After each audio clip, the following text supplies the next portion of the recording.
Des partis politiques et groupements membres du cadre permanent de concertation au palais présidentiel ce mardi. Ils ont échangé avec le président de la République Alassane Ouattara sur le référendum sur la nouvelle constitution ivoirienne.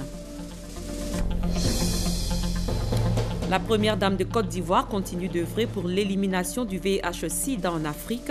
Dominique Ouattara a lancé un appel de fonds en faveur des enfants infectés.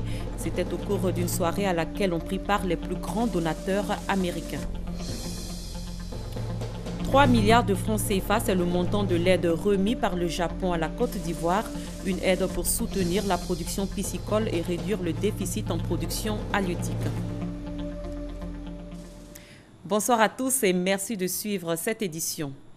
Le président de la République, Alassane Ouattara, a rencontré aujourd'hui des membres des partis politiques et groupements membres du cadre permanent de concertation au palais présidentiel. Au menu des échanges, le référendum sur la nouvelle constitution ivoirienne. Il s'est agi pour le chef de l'État de prendre en compte les observations des uns et des autres en vue de trouver un consensus autour de la question. Awa Touri. Le président de la République, Alassane Ouattara, a échangé avec les partis et groupements politiques membres du cadre permanent de dialogue sur le projet de nouvelle constitution de la Côte d'Ivoire. Objectif visé, la recherche du consensus. Ce sont ces partis et groupements politiques membres du CPD qui se retrouvent ce matin devant vous, répondant ainsi à votre invitation pour vous écouter et certainement vous faire part de leurs observations et de leurs attentes sur le processus de révision, sinon de création d'une nouvelle constitution. Merci pour cette démarche participative que vous adoptez chaque fois que des questions d'intérêt national sont soulevées. Pour le président de la République, Alassane Ouattara, il s'agit, à travers cette série de consultations avec les acteurs sociopolitiques majeurs, d'enrichir le débat et de prendre en compte les avis des uns et des autres. Cette rencontre pour partager avec vous mes réflexions sur la nécessité de la mise en place donc de la Constitution de la Troisième République. En fait, ces réflexions datent de bien longtemps. Vous vous souviendrez à l'occasion de la campagne et même la pré-campagne de l'élection présidentielle, j'ai clairement dit que si j'étais élu, je proposerais la mise en place d'une nouvelle constitution. Et comme vous le savez, j'ai procédé le mardi 31 mai dernier à la mise en place d'un comité d'experts présidé par le professeur Ouraga Obou, que nous connaissons tous, qui a d'ailleurs été le président de la sous-commission Constitution avec le comité consultatif d'alors. Le vendredi 4 juin dernier, nous avons fait un conseil des ministres extraordinaires. J'ai voulu tout de même informer le gouvernement sur les grandes orientations que j'envisage donc par rapport à la nouvelle constitution avant de commencer donc les rencontres dont celle d'aujourd'hui. Et donc c'est dans ce cadre que je reçois aujourd'hui les partis politiques de l'opposition. Demain, j'envisage de rencontrer les chefs traditionnels et les guides religieux. Et jeudi, ce sera donc la société civile, avec également les jeunes, les associations des jeunes et de femmes. Alors, l'objectif visait d'enrichir notre réflexion et de prendre en compte les observations des uns et des autres. En bref, essayer de développer un consensus. À l'issue de nos rencontres, les observations seront reversées au comité d'experts qui nous fera donc une proposition de texte. Et c'est ce texte qui sera examiné d'abord par le Conseil de gouvernement, présidé par le Premier ministre. J'ai dit au Premier ministre que cette discussion devra prendre le temps qu'il faudra, même s'il faut 2 journées, contrairement à nos habitudes, et que le Conseil de gouvernement ait toute l'attitude de passer en revue les différentes propositions et pour qu'en Conseil des ministres, le Conseil de gouvernement puisse nous faire des propositions. Et un texte qui peut donc être adopté et transmis ainsi à l'Assemblée nationale. Donc voici un peu le chronogramme. Bien évidemment, nous avons des contraintes de calendrier puisque nous devons d'abord procéder à la révision de la liste électorale. Ceci devra commencer, je crois, dès ce mois-ci. Et ceci prendra quelques semaines. La liste électorale sera donc disponible vers août-septembre, selon le chronogramme qui a été proposé par la Commission électorale indépendante, ce qui nous permettra, nous, d'envoyer notre projet à l'Assemblée nationale, j'espère, au mois de juillet, pour être examiné. Et le référendum, en ce moment-là, sur la Constitution, serait proposé pour le mois de septembre, d'octobre.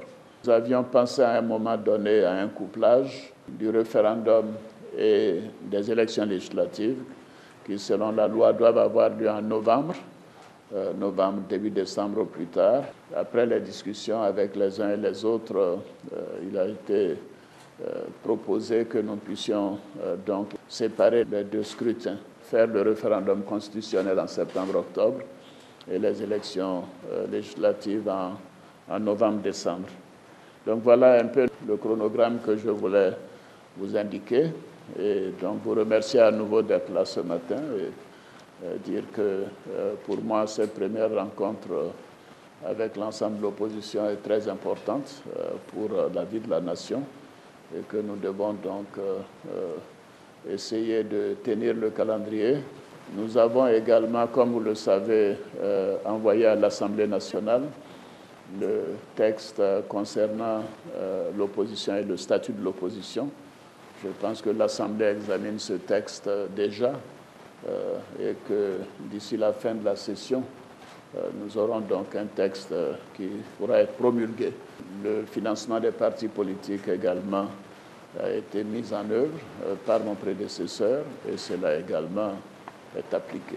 Rappelons que les observations, suggestions et recommandations des partis de l'opposition seront répercutées au comité d'experts dirigé par le professeur Ouagaoubou qui a un mois pour proposer un projet de constitution à soumettre à référendum. Je vous propose à présent de suivre les réactions des membres des partis politiques et groupements présents à cette rencontre avec le président de la République. La nouvelle constitution est venue pour tous les Ivoiriens de se retrouver autour d'une table, de discuter, de faire le bilan, de regarder ce qui n'a pas marché, de diagnostiquer les différentes difficultés de manière à ce que nous allons vers la refondation de l'État de Côte d'Ivoire. La constitution étant la loi sacrée de la nation, si tout le monde participe à son élaboration et à son adoption, je pense que cela peut être bénéfique pour la nation entière. Le Premier ministre Daniel Cablon-Duncan a dressé hier le bilan de l'action gouvernementale. Il était face à la presse. Le chef du gouvernement a évoqué les prochains chantiers avant de se prononcer sur les engagements du gouvernement au niveau de l'agriculture et d'autres actions pour rendre l'économie plus dynamique et inclusive. Thomas Guessambi. En répondant présent au rendez-vous périodique Premier ministre, le monde des médias, les journalistes ne se sont pas privés de questions sur la conduite des affaires de l'État. Au nombre des questions posées, celles relatives au projet de production d'énergie à Abata, Sangon et Jacquesville, des projets prévus se réaliser au cours du PND 2012-2015, mais qui n'ont pas été. Il y a eu l'augmentation aussi de la production au niveau d'Azito, que vous n'avez pas mentionné. Vous savez, Agreco aussi a vu ses capacités augmenter. L'un dans l'autre, nous avons pu réaliser les 2000 MW qui ont été prévus. C'est ça qui est important. Il y a des dossiers qui prennent du temps, même si on les annonce avant, parce que des décisions ont lieu pour le faire. Et je dis le domaine de l'électricité, personnellement, je n'ai pas donc de crainte de voir les choses se réaliser. Que ce soit donc à Bata, vous n'avez même pas parlé aussi des éléments concernant le sud-ouest, sur lesquels aussi des centrales thermiques avaient donc été prévues, de 600 à 700 MW. Disons que chacune. Mais quand on les annonce, il s'agit de voir la perspective et de discuter. Ce qui est important, c'est le chiffre qu'on vous donne. On devait réaliser 2000 MW à fin 2015. On l'a réalisé. Autre sujet abordé dans la dynamique du respect des engagements de l'État, les passifs, le remboursement de la TVA et l'épurement de la dette de l'État vis-à-vis des fournisseurs intérieurs. Quand les choses vont bien, les gens en profitent, mais ils n'en parlent pas. Je prends un cas au niveau du ministère du Budget et du portefeuille de l'État. Les gens se plaignaient parce que on ne remboursait pas à temps les TVA à rembourser. Maintenant que tout est remboursé dans les délais, personne n'en parle. C'est comme c'est silence radio. On a un autre cas que je veux vous signaler. Est-ce que vous entendez les fondateurs d'écoles privées maintenant? Dans le temps, vous les entendez dans la rue. Ils criaient. Depuis, on a fait des réunions. Plus d'une cinquantaine de milliards ont été payés. Motus cousu, on n'entend plus rien. Mais il faut le dire aussi, que les choses ont été bien faites. Ça encourage à aller de l'avant. Le gouvernement, sous la haute autorité du président Alassane Ouattara, respectera toujours ses engagements pour créer la confiance. Gage indispensable de rapports fructueux État-secteur privé, État-citoyen, dira Daniel Kablan-Duncan pour terminer. La première dame de Côte d'Ivoire continue de déployer des efforts pour l'éradication du VIH-Sida en Afrique.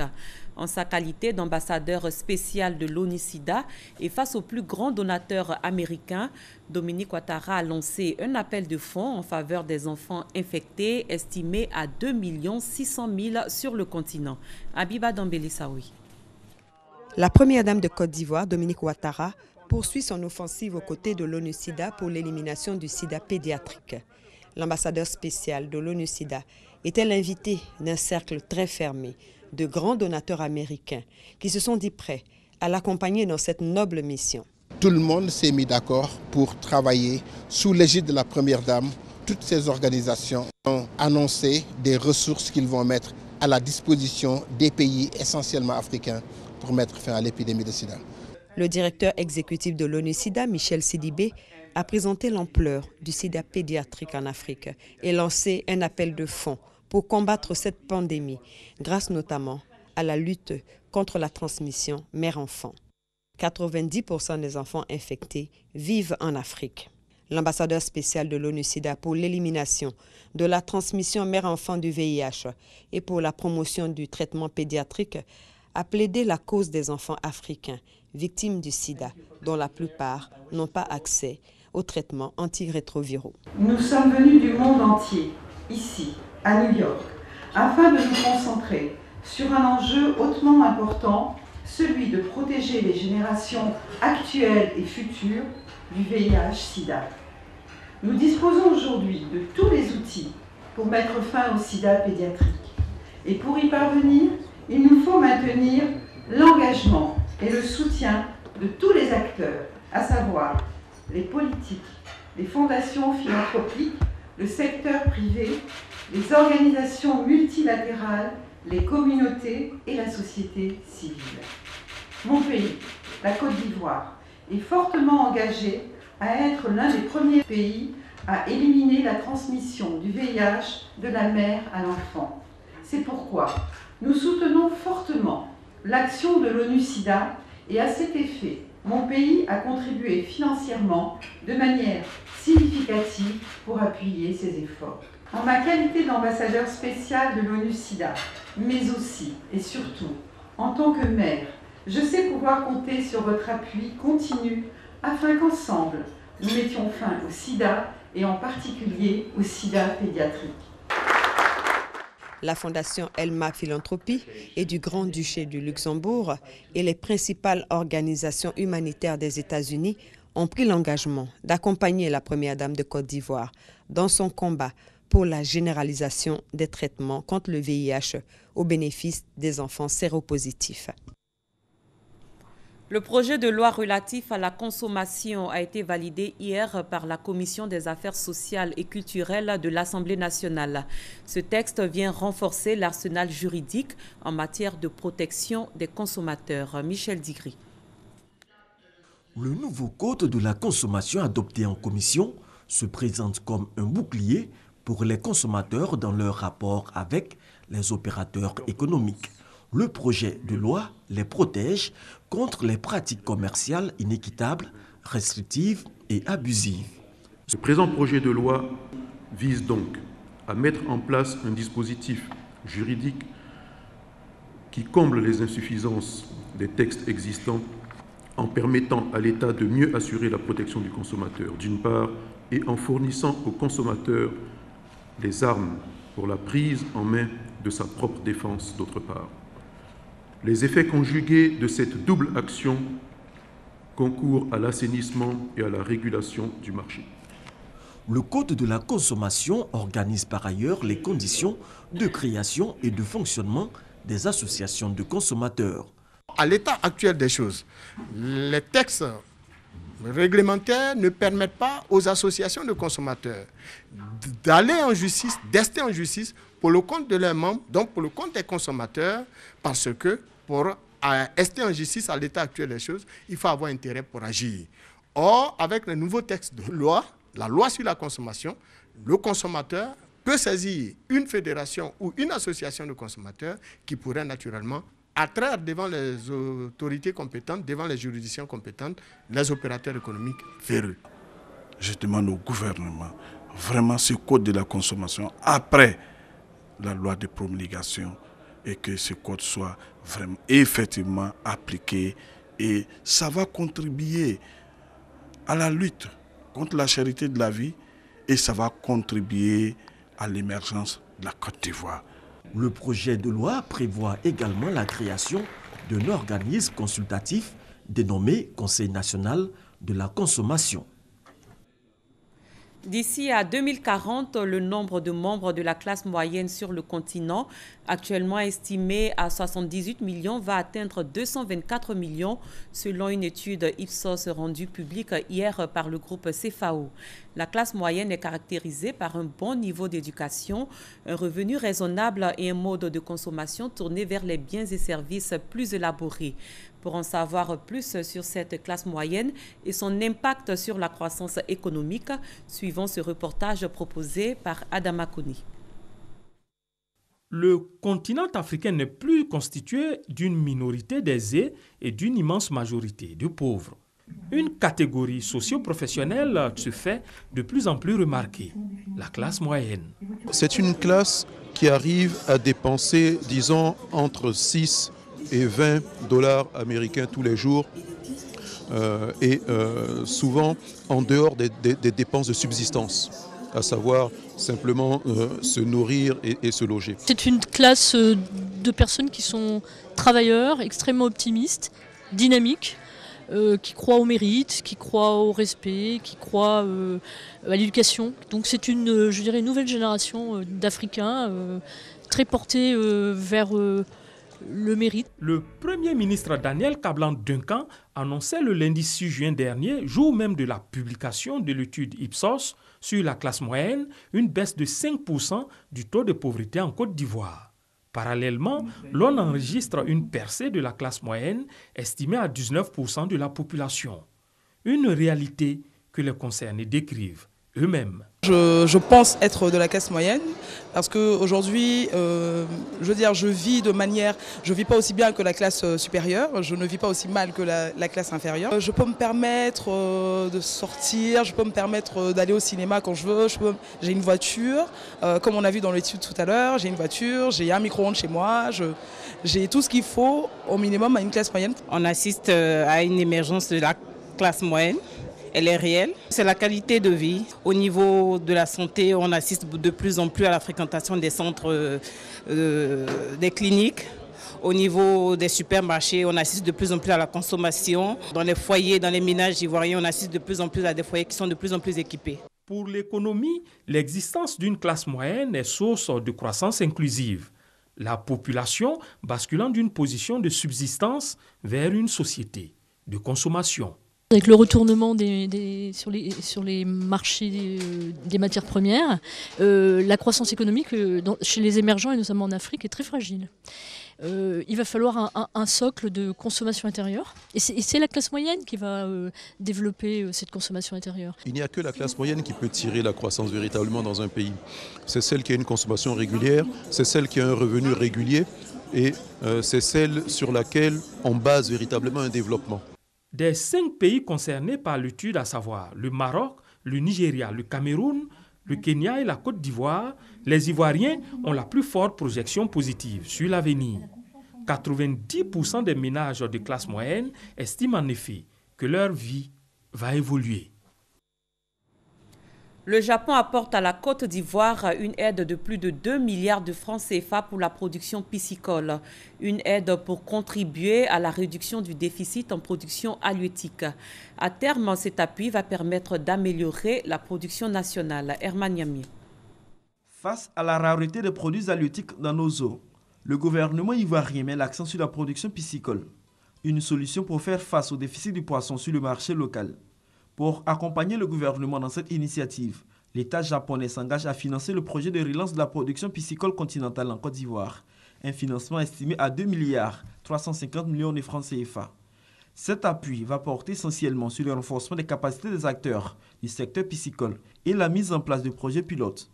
Pour la première phase, ce sont des sociétés coopératives qui seront retenues dans plusieurs régions de la Côte d'Ivoire.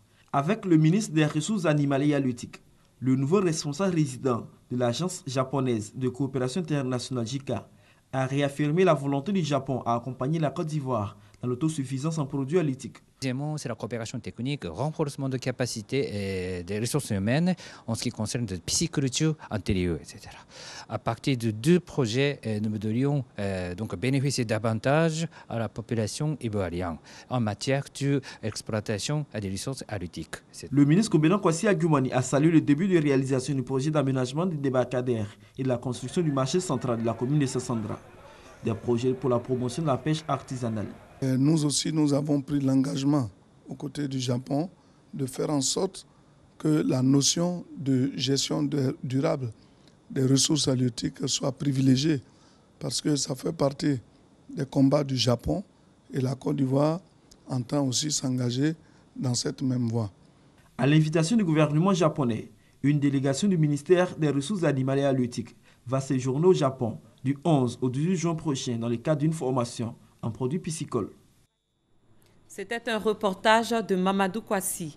Le président de la République a fait des dons à la communauté musulmane en ce mois de Ramadan. Des dons composés de plusieurs tonnes de riz et de sucre. Ils ont été remis aujourd'hui par le conseiller spécial chargé des cultes au Conseil supérieur des imams. Des dons en vivres du chef de l'État à la communauté musulmane en période de jeûne. C'est désormais une tradition. Cette année encore, elle a été respectée.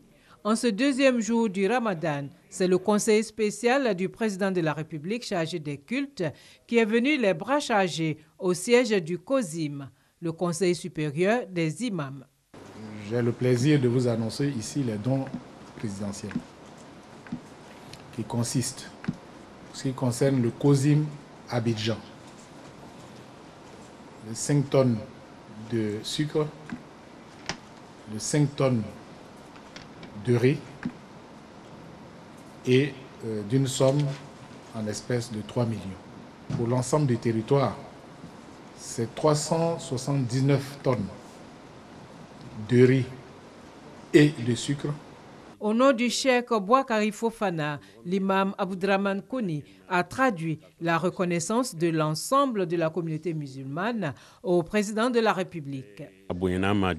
C'est un geste qui nous va droit au cœur et c'est un geste qui est appréciable et qui est apprécié aussi par tous les imams, Inch'Allah. S'il est solidaire, ce don revêt également une haute portée spirituelle. Selon les Écritures saintes, donner de quoi à rompre le jeûne équivaut au mérite engrangé par le jeûneur. Une note triste, François Cognian n'est plus. Il est décédé aujourd'hui à la suite d'un malaise. François Cognian est le fondateur de la radio Jam FM. Sa disparition est une grande perte pour le monde culturel ivoirien, nous dit Serge Koléa. Certains artistes l'appelaient affectueusement Papa Cognian, d'autres préféraient simplement dire le vieux. Pour le monde du showbiz, c'était tout simplement un pionnier.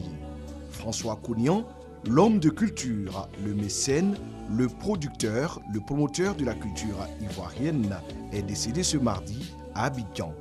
Dès le début des années 80, il était au service du monde de l'art et singulièrement de la musique en Côte d'Ivoire. Il monte son premier studio d'enregistrement à Trècheville, baptisé le Bronx. À cette époque, il produit plusieurs artistes. Un des succès les plus retentissants de François Cougnan, c'est la création du groupe à succès, les Ouya. Le groupe Ouya a connu un grand succès dans les années 80 grâce à son management. On peut citer des artistes qui ont pu se révéler au sein de cette formation artistique. Marcelin Yassé, David Taïro, Tiane, Manu Gallo et bien d'autres. En 2000, il se lance dans le monde des médias en créant la radio Jam FM. Ce grand producteur d'artistes a été décoré en 2013 par la Grande Chancelière pour l'ensemble de sa carrière. À l'étranger, au Kenya, l'opposition est à nouveau dans la rue pour protester contre la commission électorale. Ce lundi, l'alliance de l'opposition, la coalition pour les réformes et la démocratie de l'ex-premier ministre Raila Odinga appelait à manifester dans tout le pays. Pour l'opposition, la commission électorale est favorable au camp présidentiel. Salima Toudia, Hamza Diaby. Nouveau regain de tension au Kenya. Pas de réforme, pas d'élection. Voilà ce que scandaient des manifestants de l'opposition dans les rues de Nairobi ce lundi. Devant le siège de la commission électorale, un cortège de la coalition pour les réformes et la démocratie, le CORD de l'opposition. À sa tête, l'ex-premier ministre Raila Odinga qui demande la dissolution de l'institution après l'échec des discussions avec le gouvernement d'Ouro Kenyatta. Nous avons répété toutes les fois que nous aimerions organiser des manifestations pacifiques pour exprimer notre mécontentement face à la commission électorale indépendante et ses limites. Et nous avons dit que le temps est venu pour la commission de rentrer chez elle. L'avenir de ce pays est directement tributaire de la façon dont nous menons nos élections et comment nous élisons les dirigeants au pouvoir. Si des voleurs sont de connivence avec l'IEBC pour venir au pouvoir, les Kenyans de bonne volonté vont dire non. La société civile, pour sa part, accuse la commission électorale d'être du côté du camp au pouvoir et d'y craindre pour l'équité de la présidentielle de 2017.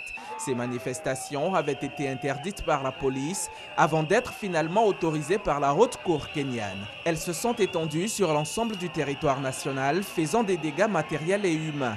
2 morts par balle et de nombreux blessés à Kisumu, dans l'ouest du pays, lors de violents affrontements entre forces anti-émeutes et manifestants. En Turquie, 11 personnes, 7 policiers et 4 civils ont été tués et 36 autres blessés ce mardi dans un attentat à la bombe survenu dans un quartier historique d'Istanbul. L'attentat s'est produit au 2e jour du mois du jeûne musulman du Ramadan, alors que la Turquie vit depuis plusieurs mois en état d'alerte renforcée en raison d'une série d'attaques attribuées à l'aile ou liées à la reprise du conflit kurde. Gabriel Zani. Istanbul, la plus grande ville de la Turquie, à nouveau frappée par le terrorisme. 11 personnes ont été tuées ce mardi matin dans un attentat à la voiture piégée visant un bus de la police dans un quartier historique d'Istanbul. La bombe aurait été actionnée au passage de 2 bus de police à 8h30 du matin. 7 policiers anti-émeutes et 4 civils ont été tués sur le coup. Parmi les 36 blessés, plusieurs seraient dans un état critique. De nombreuses ambulances et voitures de pompiers ont été envoyées vers le lieu de l'explosion. 4 suspects auraient été interpellés par la police et conduits au siège de la sûreté pour être interrogés, a rapporté l'agence pro-gouvernementale Anatolie sans autre détail. L'attaque n'a pas encore été revendiquée, mais le mode opératoire, la voiture piégée et la cible, la police anti-émeute évoquent pour le président et pour les experts une action des groupes radicaux du Kurdistan, une région en lutte contre l'État turc depuis 30 ans. Istanbul a déjà été victime de 2 attentats suicides commis par des hommes de l'État islamique en janvier et en mars 2016. Des attentats qui visaient des touristes. En sport athlétisme, l'Ivoirien Ben Youssef Meïté a remporté le 100 mètres du meeting de Prague en passant sous la barre des 10 secondes. À 25 ans, le demi-finaliste du 100 mètres des Jeux olympiques de Londres s'est imposé en 9 secondes 99. L'athlète qui court un 100 mètres en 9 secondes, on le respecte.